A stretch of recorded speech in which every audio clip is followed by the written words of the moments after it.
Judges 18. In those days Israel had no king. And in those days the tribe of the Danites was seeking a place of their own where they might settle, because they had not yet come into an inheritance among the tribes of Israel. So the Danites sent 5 of their leading men from Zorah and Eshtaol to spy out the land and explore it. These men represented all the Danites. They told them, "Go, explore the land."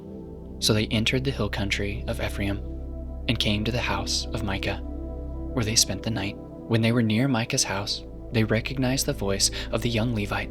So they turned in there and asked him, "Who brought you here? What are you doing in this place? Why are you here?" He told them what Micah had done for him and said, "He has hired me and I am his priest." Then they said to him, "Please inquire of God to learn whether our journey will be successful." The priest answered them, "Go in peace. Your journey has the Lord's approval."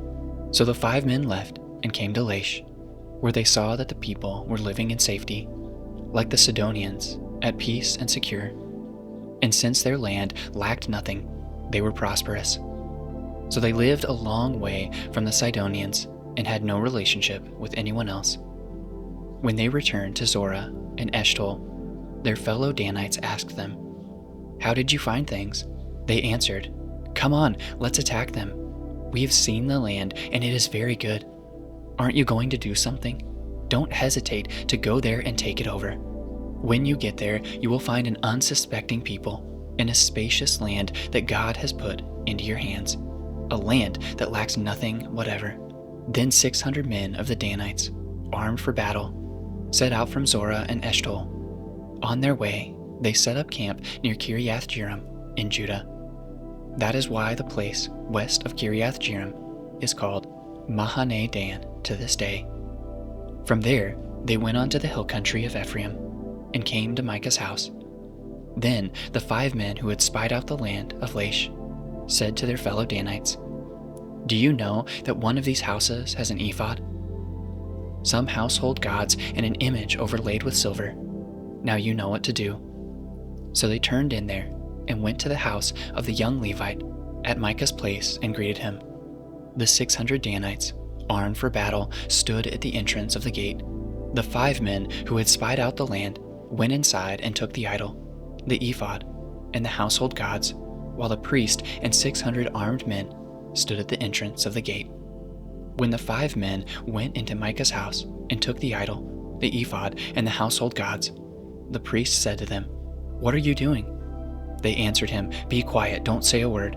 Come with us and be our father and priest.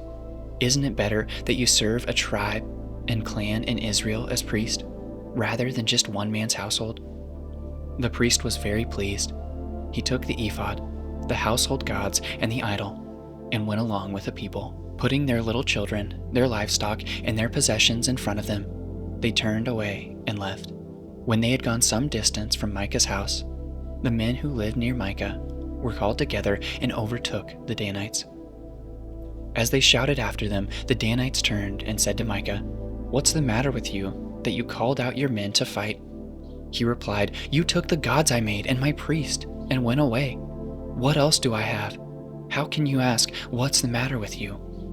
The Danites answered, "Don't argue with us, or some of the men may get angry and attack you, and you and your family will lose their lives."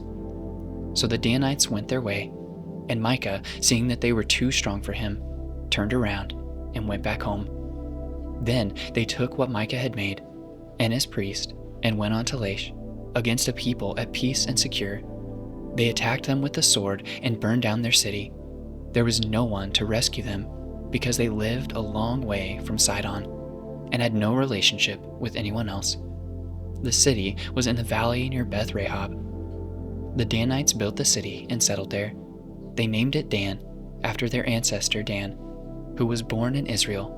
Though the city used to be called Laish, there the Danites set up for themselves the idol, and Jonathan, son of Gershom, the son of Moses, and his sons were priests for the tribe of Dan, until the time of the captivity of the land. They continued to use the idol Micah had made, all the time the house of God was in Shiloh.